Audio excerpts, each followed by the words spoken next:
आइए दोस्तों आज जाने वायु प्रदूषण के बारे में। तो दोस्तों, धरती पर जीवित रहने के लिए प्रत्येक जीव जंतु को एक अच्छे वातावरण की आवश्यकता होती है और स्वच्छ वातावरण से ही उसका विकास संभव है। वायु जीवित रहने के लिए एक अति आवश्यक तत्व है, लेकिन मनुष्य सभ्यता और प्रदूषण फैलाने में सबसे अव्वल नंबर पर है। वायु प्रदूषण के चलते विभिन्न प्रकार की चुनौतियों का सामना मनुष्य ही नहीं बल्कि सभी जीव जंतुओं को भी करना पड़ रहा है। जब मानवीय या प्राकृतिक कारणों से वायुमंडल की गैसों की निश्चित मात्रा और अनुपात में अवांछनीय परिवर्तन हो जाता है या वायु में इन गैसों के अतिरिक्त कुछ अन्य विषैली गैसों या पदार्थों का मिल जाना वायु प्रदूषण कहलाता है। वायु प्रदूषण प्राकृतिक एवं मानवीय कारणों द्वारा होता है। प्राकृतिक कारणों में ज्वालामुखी विस्फोट, जंगल की आग, पशुओं द्वारा जुगाली की क्रिया, कोहरा, उल्कापात आदि हैं। परंतु प्राकृतिक स्रोतों से उत्पन्न वायु प्रदूषण कम खतरनाक होता है, क्योंकि प्राकृतिक में स्वनियंत्रण की क्षमता होती है। मानवीय क्रियाकलापों में मोटर वाहनों का अंधाधुंध प्रयोग, वनोन्मूलन, लकड़ी, कोयला एवं उपले जैसे पदार्थों को जलाने से उत्पन्न धुआं, कारखानों से निकला धुआं, ताप, विद्युत गृह, कृषि कार्य, खनन, रासायनिक पदार्थ आदि का प्रयोग करने से वायु प्रदूषण में वृद्धि हो रही है।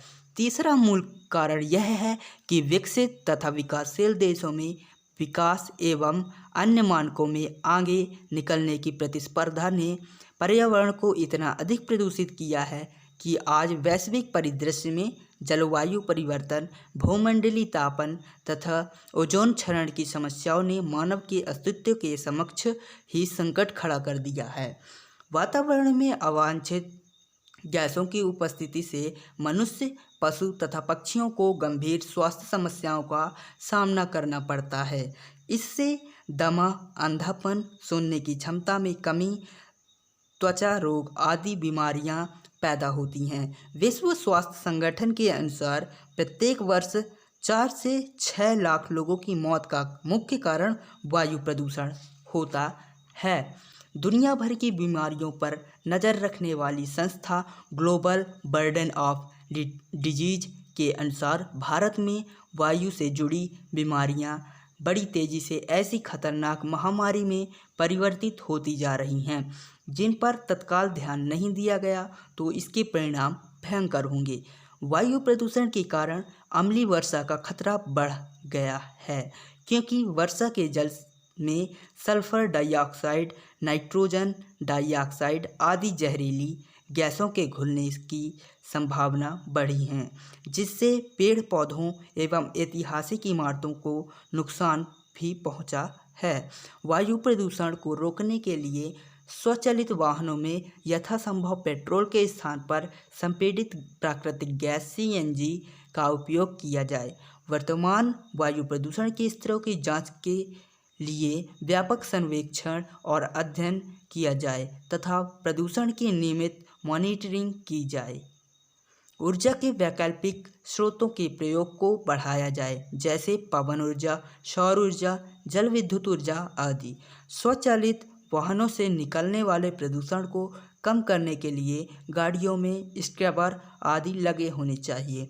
फैक्ट्रियों की चिमनियों में बैग फिल्टर लगा होना आवश्यक है, जिससे 50 माइक्रोमीटर से कम व्यास वाले कण की पदार्थ पृथक किए जा सकें। डीजल की गाड़ियों में अति सूक्ष्म मात्रा में सल्फर युक्त डीजल ULSD या हरित डीजल का उपयोग किया जाना चाहिए। केंद्रीय प्रदूषण नियंत्रण बोर्ड भारत में परिवेशी वायु गुणवत्ता निगरानी कार्यक्रम का संचालन करता है, जिसे राष्ट्रीय वायु गुणवत्ता निगरानी कार्यक्रम के नाम से भी जाना जाता है। इसका मुख्य उद्देश्य परिवेशी वायु गुणवत्ता मानदंडों का अनुपालन सुनिश्चित करना है तथा वायु प्रदूषण के नियंत्रण व निवारण हेतु कदम उठाना है। इसे वर्ष 1982 में लागू किया गया था। वर्ष 1981 में भारत सरकार द्वारा वायु अधिनियम 1981 आरंभ किया गया था। इस अधिनियम के अनुसार केंद्र व राज्य सरकार दोनों को वायु प्रदूषण से होने वाले प्रभाव का सामना करने के लिए कुछ शक्तियाँ दी गई हैं, जो इस प्रकार हैं। राज्य के किसी भी क्षेत्र को वायु प्रदूषित क्षेत्र घोषित करना और प्रदूषण नियंत्रित क्षेत्र में औद्योगिक क्रियाओं को रोकना, औद्योगिक इकाई स्थापित करने से पहले बोर्ड से अनुमति प्रमाण पत्र लेना, प्रदूषित इकाइयों को बंद करने का अधिकार इत्यादि। मौसम विभाग मंत्रालय द्वारा अक्टूबर 2014 में वायु गुणवत्ता सूचकांक जारी किया गया, जिसका उद्देश्य देश के प्रमुख शहरों में हवा की गुणवत्ता की निगरानी करना है। भारत में हवा की गुणवत्ता की जांच करने वाली मोबाइल ऐप सेवा का सफल विकास किया गया।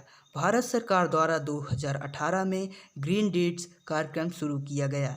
इसके तहत आम लोगों में पर्यावरण के प्रति जागरूकता लाना और इसे संरक्षित करना शामिल था। हम सभी जानते हैं कि वायु हमें जीवित रखने के लिए अति आवश्यक है, इसलिए हमें वायु प्रदूषण पर विशेष ध्यान देना होगा और इसकी शुरुआत हम अपने घर से ही कर सकते हैं। हमें खाली स्थान में अधिक से अधिक पौधे लगाने होंगे तथा पर्यावरण को प्रदूषित करने वाले कारकों को समाप्त करने का प्रयास करना होगा, तभी वायु प्रदूषण से निजात पाया जा सकता है और एक सुखमय जीवन की कल्पना की जाती है। Thank you so much guys watching this video. मिलते हैं अगले वीडियो के साथ।